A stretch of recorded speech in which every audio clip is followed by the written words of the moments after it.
Hi, I'm Cheryl Medeiros. And I'm Colleen Hungerford. And this is We're Doing This Right? A podcast for the whole woman, mind, body, soul, and business. It's humor infused, as real as it gets, inspiring, and you'll walk away with real usable tools for life and business. If you love what you're hearing, please share with a friend, subscribe so you'll never miss an episode, and rate and review whenever you listen. So find your earbuds, lace up your walking shoes, or cozy up with a beverage of your choice. It's time to dig in. We all just want to feel at peace. And Alex feels like he has no time for himself because he leaves at 7:15 in the morning. He's home between 6 and 6:30. Yeah. Every possible minute he can be with the girls between 6:30 and bedtime, 6 and bedtime. That is like obviously priority. Right. On the weekends, he's already spent so many hours at work that like he can't he doesn't feel like he can make other plans, like plans for him to do anything for himself because he owes that time to the girls and to me to relieve me because I'm spending so much time during the week with the girls. Plus, like my work is happening at the same time that I'm with the girls a lot of the time. So I'm just this like ping pong mom that's like chronically stressed. So he's trying to give me time on the weekends, also like a break. And so he's like, there's no time left. There's no time left for me. Yeah. So what we're now doing is one morning of the weekends is his and one morning of the weekends is mine. So that means like, if it's my day, which was today, that means he gets up with the kids. He's doing the 7:30 breakfast with the kids and I can stay in bed till 8:30.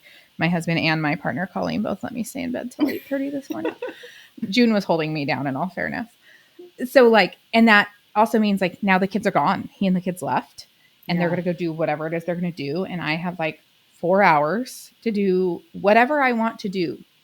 The idea is to not fill it with work and to fill it with like something that's going to personally fill my cup, physically, emotionally, spiritually, like go for a hike or stay in bed or read the book without guilt, like whatever it is that's going to, maybe it's folding laundry, like whatever it is that's going to help me feel more at peace.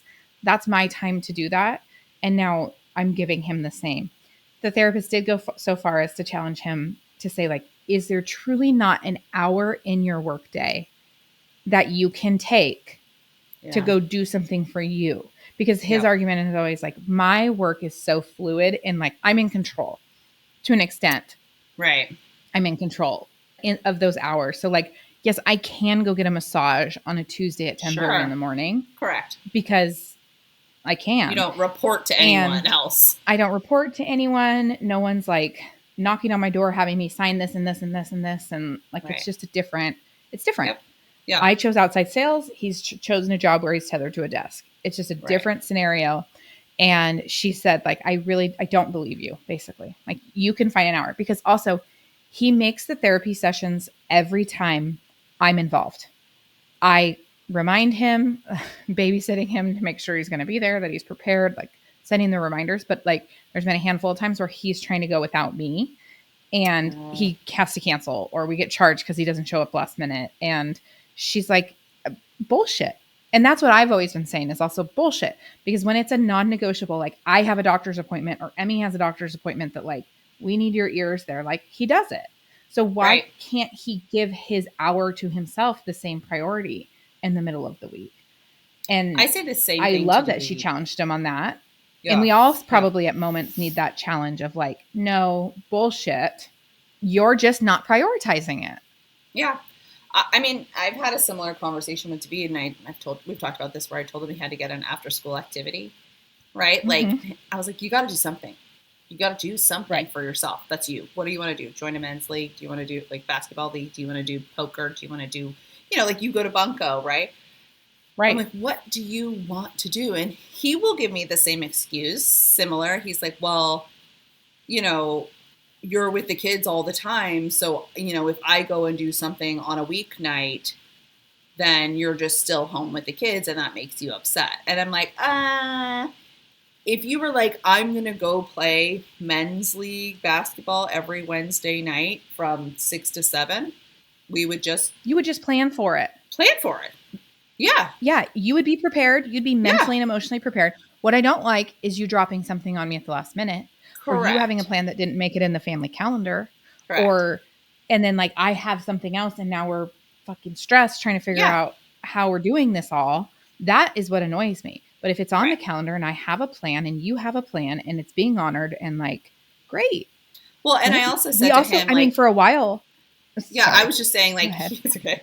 We're very passionate about this. I was just saying too, like, he was like, well, you don't want me to, because like every morning I'm alone with the kids every morning, right? He's not here. He leaves before they wake up. So especially during the school year, like I get them up by myself. We get them. And then that's been from day one of having children. And so on the weekends, when he has to work or he decides he's going to go to the gym, it feels difficult and annoying to me on those days, right?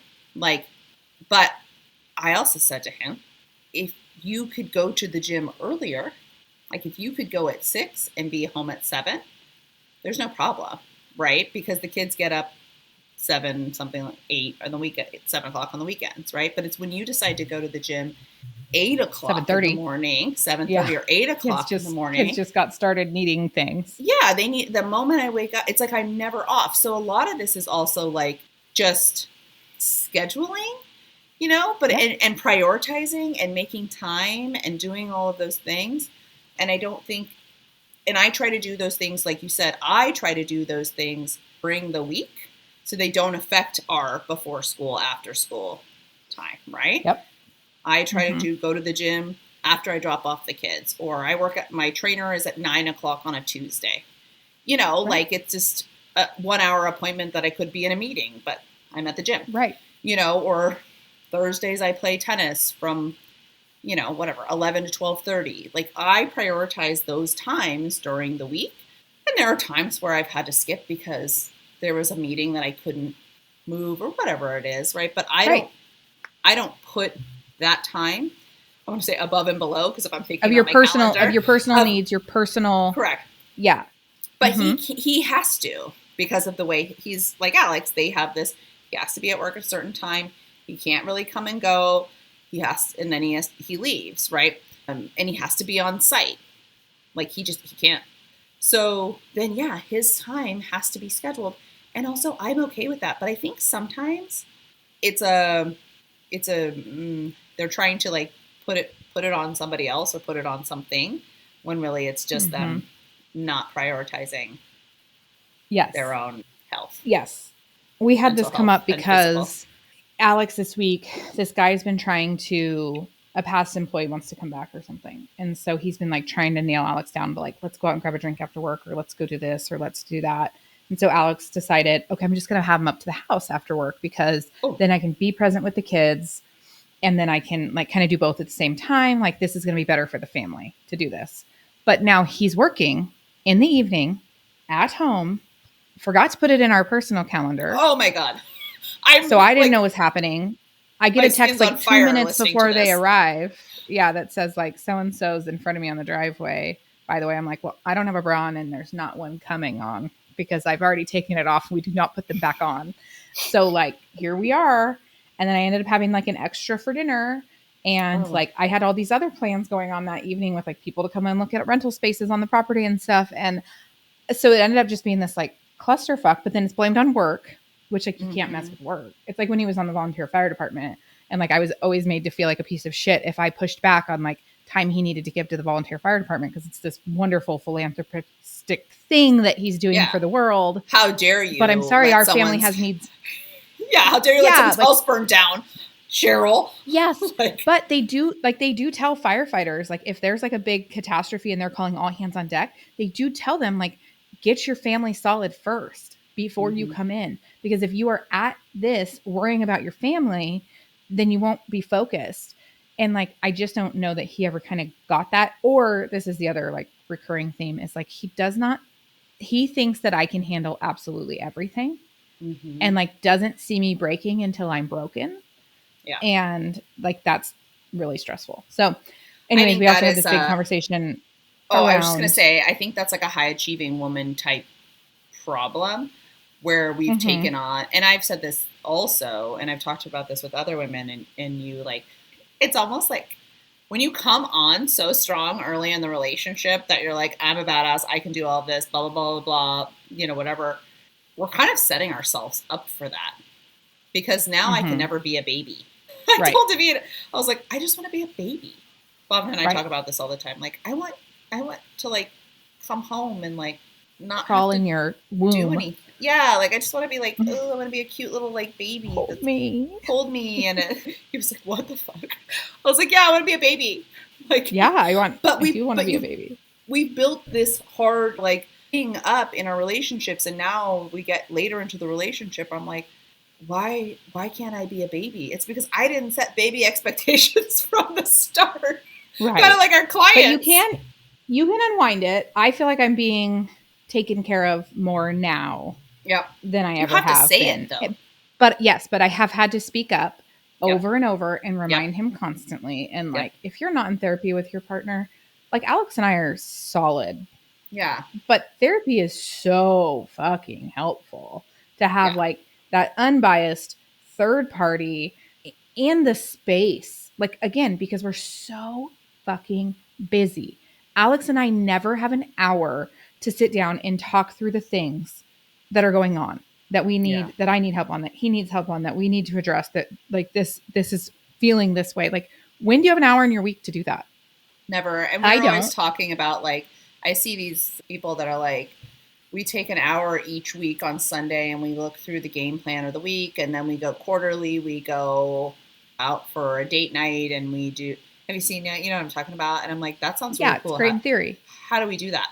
Like, what is that happening? I don't understand. Oh my God. Like, my Sunday's booked from sun up to sundown, and and by booked, I mean, like, I actually don't book anything on Sundays anymore. Like, I make no commitments on Sunday. That is, so if we're giving tips for like the balance, the integration, like, I don't make plans on Sunday, period. You can invite me and I say, oh, that sounds nice, we'll give it a try. But like, I tell anybody who invites us, we don't commit on Sundays. Yeah. So I'm going to do the best we can, but like, I just can't commit to you. Yeah. Because, and most people, especially in this stage of life, are like, wow, good for you. They're like, we should do that. Yeah. I'm like, yeah, I highly recommend that you do, because it takes this like level of pressure off. Like, there's nothing I have to do today. Yeah. Like, and I'm not committed to anybody but myself. For overscheduling myself. And that's a choice that I make. Right. And it's like, and I think some of that comes from like wanting, again, like I said, I went into turbo mode the last few weeks. So like last week I did 3 open houses plus showings. This weekend I had an open house and I did showings. And then I was supposed to have another open house today, but it got canceled because the house sold. And then I've got showings. Those are all my choices. Right. And I think I recognize that I can't feel exhausted about those, because those are the choices that I made and I didn't set those boundaries, right? I mean, I can't feel exhausted, but I can't feel disgruntled about it. Those are my choices. I very much could have said to my client, no, we're not doing any showings today. But I made the choice, right? I think that's part of this too. I love that you set the boundary. I love that, right? Like, there are definitely days where I'm like, no, man, I'm not doing any work today. But then there's seasons in our business where we're making those choices, but we have to also take responsibility for our own feelings and not get disgruntled about doing those when those are the choices that you're making. Like, if you're choosing to postpone your vacation because of a client, that's a choice. That's a choice, you know? And if you haven't set the expectation and if you haven't set up your team, or you haven't set up partners, you haven't set up anybody that you can hand things off to, that's also a choice, right?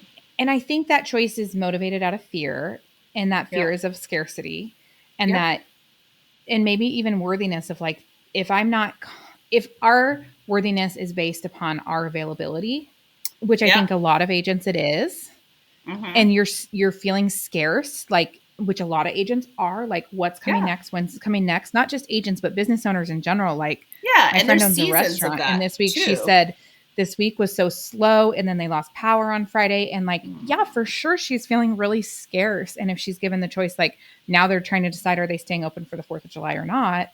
and this week was so slow, and then they lost Power Friday, so they lost all those hours of business. And like, I'm sure that that's going to make them feel like they have to stay open on the 4th because they have to keep the lights on and they have bills to pay and all of those things. That's what that's motivated from. So to be a person that's willing to say like, no, I can't show that property that week because I'm going on vacation with my family. Yeah. That's the choice we get to make. But also our clients have a choice to make at that point of like, and Rachel's had this happen before. She had to come out here to sell her house from Salt Lake City. And she had clients she'd been working with and showing property to. And when she had to come out here, they went to work with another agent because she wasn't going to be available for like 5 days. And that was the choice they get to make. And as an agent, you have to know, or as a business owner, you have to know, like, I have a choice. And then there may be a consequence to that choice. And I have to be comfortable with that, which like I am comfortable knowing that like, if I have to be gone or I need to set this boundary and that means we're not the right fit to work together. Okay. Yeah. Fine. Somebody, it makes room for somebody else, but it's very much an abundance mindset of like, I know that if I take this buyer out of my rotation, if you will, the universe is going to put somebody back in there. And I believe that, and I trust that, and I have an abundance mentality. So it is very easy for me to set. It's easier probably for me to set those boundaries than some other people. I also am not the breadwinner right now in my family. Alex brings in plenty of money to pay my mortgage. So I have that luxury of like, okay, like, okay. Right. And that probably helps me attract more. Well, and I think that's a really good point because I think it's really easy for people to say like, hey, you need to be an abundance mindset and hey, you need like let it go and it will come back. But when you are the one who is responsible, like when you're the only one, say you're the only one, right? Like say you're the only parent, you're the only one making money, you're the only one. Or like your income is greater than your spouse's and you're dependent on that income, it can feel like you can, or your expenses now, and it's just like a keeping up with the Joneses thing I see a lot here, by the way. Like when your income expands and then all of a sudden you have the lake house and your you have the expenses boat, expand with it. Yeah, exactly. It can feel like, but that is a slippery slope.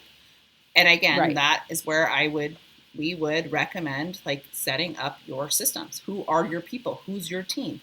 Who is the go-to person when you have to do a showing and your husband's still at work and you need someone to watch your kids? Like, who is it? Right. Have it set up. And are you, like I tell my clients, this is another thing I tell both sellers and buyers when I bring them in is like, by the end of this transaction or by the end of this purchase or sale, I don't try not to speak so gross to my clients, but like in my mind, in the end of this transaction, you will know my family and I will know your family.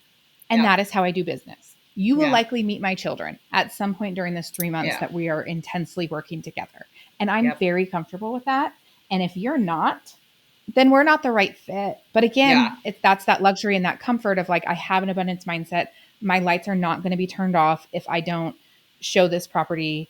And also part of that has been financial choices that we've made throughout our life where like, we moved to this property where we have rental income that's paying a majority of our mortgage, taxes, insurance. Right. You know, like I have diversified our savings over the years to know that like, okay, I've got 30,000 over there and I've got a little bit of money over there and we could pull from here if we needed it. And like, we're not going to go broke if I have a slow 3 months. Right. But it takes a bit for somebody to get there too. Like I think that's those are choices you made early on, but not everybody's those financial in that position. choices didn't come in the last 3 years that I've been doing my real estate business. Correct.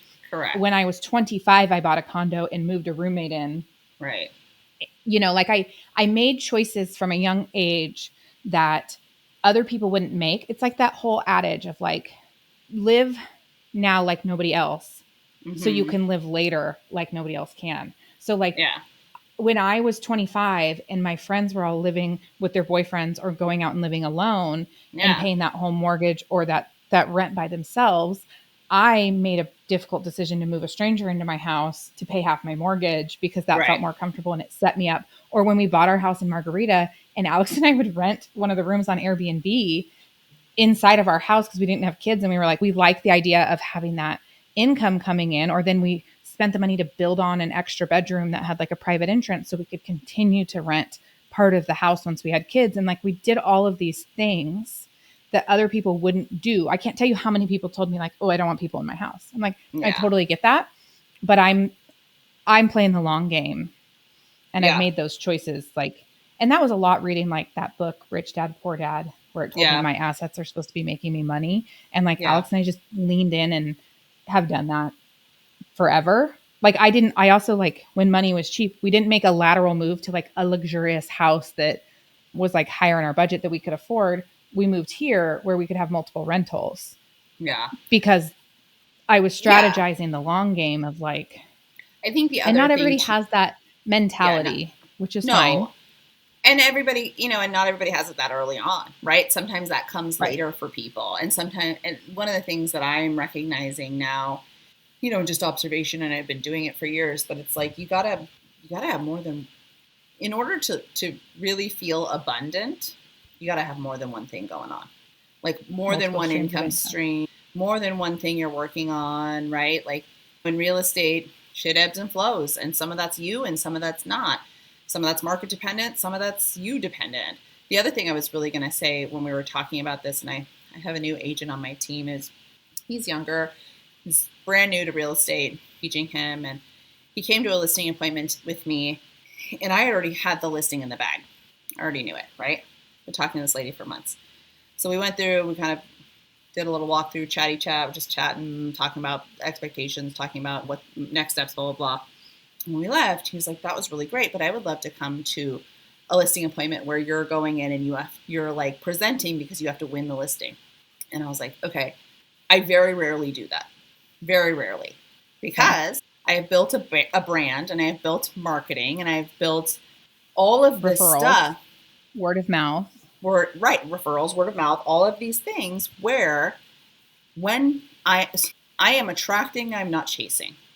So people are coming to me and they already know, like, and trust me. They've already decided that they want to work with me when I go into a listing appointment. I would say that is 95% of my listing appointments or buyer consultations. Very rarely am I ever competing. And I can think of one in the last couple years, one in the last year at least, where I went in and I didn't get the listing. And it was somebody referred to me, and they were like, Colleen, we love you, but this guy, he only works downtown. You work suburbs and downtown, and he just got more experience. And I was like, great, then you should choose him. That's totally fine, right? They're like, we really like you. And I'm here if something doesn't work out. Yeah, exactly. And I was so fine in that abundance, whatever. I was so fine to just to not be upset about that, right? It would have been so cool. It was like this, like B&B downtown was this old, fully restored. I would have loved it. I had a whole marketing plan we could have done. And they're like, hey, we decided to go with this guy instead of you. And I was like, yeah, great. He's a great agent. Like, no shade. Yeah, you'll be in good hands. Yeah. And I think what I wanted to say too is when we're talking about work-life integration, when you're working on your work, it is so important to build a brand, to build a reputation, to build that kind of work up front so that you don't feel like you're scraping and fighting, and all of these things don't feel as high stakes, and you can then be okay with the no's, right? Because most of the time it's going to be a yes. And so I think when we're talking about that, that's what makes the work-life integration a little bit easier, when you built something up front that allows for success in this way that is a little bit easier. And I don't know how to explain that in other, like for a restaurant, it's so different, right? Like you can build a brand and build a reputation or whatever, but then like one day your power might go out and you're fucked because you lost a whole day's worth of stuff, right? But it's just, I think that is anybody who is a service in like the personal service industry, like we are, where you are your brand, that is the biggest key to making this, but also building a team so that you're not the only one. You build a brand, not a person. And that's huge. I am thinking about your new agent, and like he doesn't have kids. He's married. No. He's young. Like this is the time where he should, and this is what I did, and this is what you did. Like, you sprint for a period. You Like, sprint your ass off. Yep. You sprint for a period, and then you jog, or then you walk, or power walk. Like, and then you might have to sprint again, but then you can walk, and then you sprint a little bit, and then you can walk. And that's what we're talking about here too, is like, yeah, we sprinted a lot in these first couple of years, and now we're now attracting, we're not chasing. So now we're power walking, and like people are joining us on the trail, and like it's a pace everybody can keep up with. And we can miss a day because Jane's going to walk for me today. But then like this week, I'm sprinting again this week because I have leaned in other areas of my life that needed me more. And then now, like, okay, I've got this dedicated time that I'm going to sprint. And then I know next week I'm going to power walk, and like, there's going to be people taking my shift for me because I'm not. So it's really just like this juggle and this like cyclical, like, okay, I'm jogging, I'm walking, I'm jogging, I'm walking, and being okay with that, which I am. I was okay spending all that on the nanny this week and telling the girls, like, I'm sorry, she's going to be here early and she's going to be here late this week. And mom's going to drop you off at a friend's house so like I can go show. But next week, I'm all yours. So it's it is a juggle of like when you're leaning into what, and that's okay. It's just finding a way to not feel the guilt and the shame when I'm at work and I'm not leaning into my family, or I'm at family and I'm not leaning into work, or I haven't made it to the gym in 3 months and I've been paying $60 a month for it. Like, just knowing that there's a time for that. And if that's not right now, it's not that it won't ever be a time for that again. Like, it's coming back. It's cyclical. We'll lean in when we lean in. Like, again, back to like the sticky fingers and the fingerprints all over our house. Like, in 10 years, I'm going to have plenty of time to go to the gym because my kids are not going to want to hang out with me. I'm going to have a 14, 15 and 17-year-old. But you want them to want to hang out with you. I do want them to want to hang out with me, but they're going to have their sports and their after school things and their things they can go to that I don't actually have to get them to because they're capable. They're all now in high school and doing it. And, and then I'll have plenty of time to go to the gym. Yeah. And that's maybe when I have time to do that. Yeah. And I'm fine with that. I mean, I'm trying to be fine with it the most I can be. Okay. So I think because we love practical application, right? So things I think we talked about today that I think are really helpful. One, plan for vacations. And that doesn't have to be money time, but also plan for mini vacations, the 2 hours here, the 3 hours there, right? But plan for downtime. So Alex and I are doing that now, where we plan 4 time periods throughout the year where like 2 of them are like a week-long family vacation. And we're planning that like by fourth quarter, that's going to be set for next year. So that like we know those weeks are off. And once the kids are in school too, like it kind of builds in like when you're going to do that a little bit. And then we also plan for 2 long weekends, just the 2 of us, where we're going away without the kids. Because our marriage is a priority to us. So absolutely, yes. Plan. Okay, so plan time. Regular family, quote unquote, vacation time. Like, I don't want people to think that you have to go to like Turks and Caicos or something like that. Like, it could just be a week at home where you're dedicated to family time. But set those up.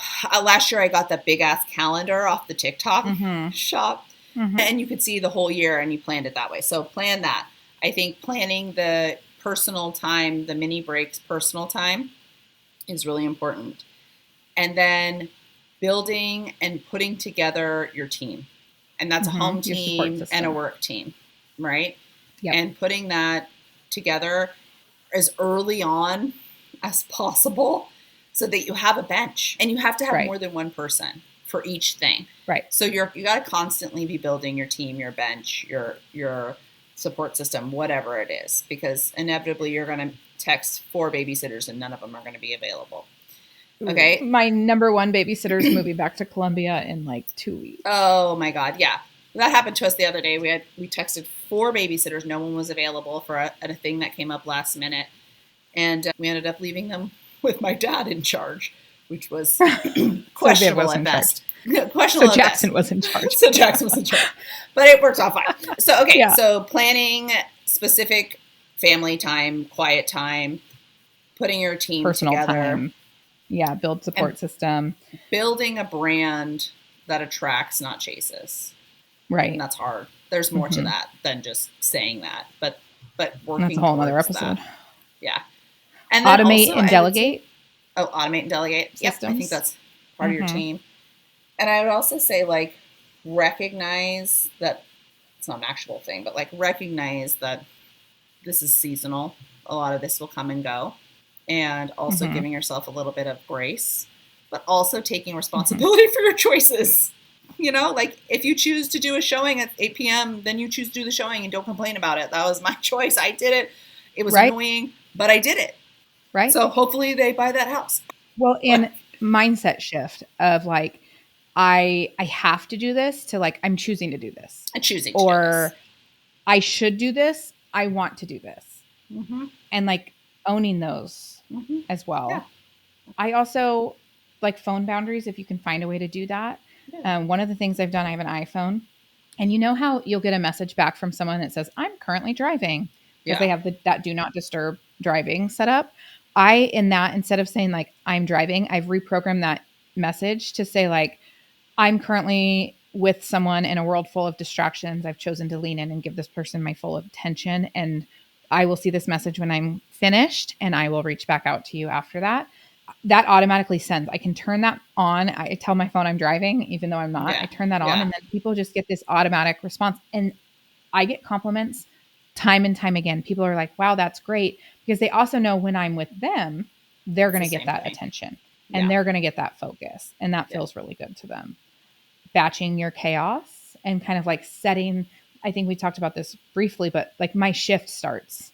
Mm-hmm. And my shift, while I'm still thinking about my kids or might be coordinating things for my kids, like that, those windows of time, like I don't like to time block, but essentially I am Yeah. time blocking. The time Right. with the nanny is my time to focus on work. Yeah. And Yeah. when I'm not with the nanny anymore and now I'm on kid duty, like that's the number one thing that my focus is on in those times. And like, so it's an organic time block without, I hate time blocking, but I hate when it. I look at it, I realize I'm doing it. I am doing it too, So- but I hate it. Don't tell me to time block. But I also I time know. block. Yeah. But I think it looks different. Like I don't have like 2 hours on my calendar where I'm like, this is the block for this. No, but I have, it's built in because I have kids. Celebrate the integration. So like if I have to bring a kid on a showing, or my kid has to sit in the corner of my office on a Wednesday because I don't have childcare for her, or she's homesick and I had a meeting scheduled that I feel that is important enough that I don't miss it, then like celebrate the fact that I have the ability to do that. Yeah. And like what a win that is, instead of letting Yes. it make me feel like I'm failing at one or the other. Like, Yeah. great, I've made this work. Right. Okay. I Let's think that's see, probably other enough. We don't want to things. give everybody too much. There's I know so we much. want you guys to come back another week and listen to us again. Tell your friends. Tell your friends. So we're so good at coaching you through work-life integration, juggle, shit show. I don't think there is a good. Listen, I'm gonna honestly say this. Like, this is no disrespect to anybody, but if anybody is trying to coach you on work-life balance, I don't know. I think it's a scam. It's such a personal. It's so There's personal. no formula. What There's each no of our formula. priorities are. Yeah. Like I can't tell you what I'm doing is going to work for you. Yeah. There's no 10-step program to work-life balance because everybody's work and life looks different. So we're going to give you some things that we think are good that we're either doing or wish we were doing. Right. That, things you could think about, see Yeah. if they might fit into your life. We're just, we're doing it right, you guys, right? Right? We're doing this right? We're really trying. I think that's the most important thing is when you're trying to do it right, that's what counts. Because you're not always going to. I do think everybody should do what I'm doing right now, where my husband has one morning to himself and I have one morning to myself on the weekends, because my house is so quiet out there right now. I'm gonna go take a shower. Not everybody has a husband that could take their kids away, so that's why there can't be the 10-step formula, right? Like that's why there can't be it, because that's right. Like, you know. Yeah, so like maybe your husband works maybe he works on the weekends. Maybe you don't have a husband. Maybe right. All of those things. That's why we're just going to give you things that you can adjust and mold to your life, because everybody's life is different. Yes. And my life today is different than it will be in a year. 100%. My life today is different, way different than it was 4 years ago. Good God, I don't recognize myself 4 years ago now in so many capacities. Same. Yeah. Wow. That's interesting to think about.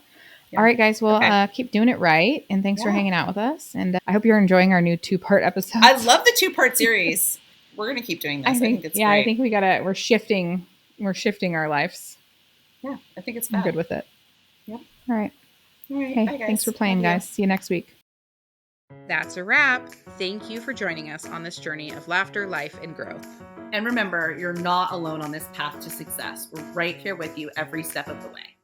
Please remember to hit that subscribe button so you never miss an episode. And if you found value in today's conversation, we'd be thrilled if you would leave us a review on your favorite platform. Your feedback means the world to us. And don't forget to share this podcast with your friends, family, and anyone who could use a good laugh and some practical insight into navigating the challenges and triumphs of our minds, body, soul, and business. Remember, we're doing this right.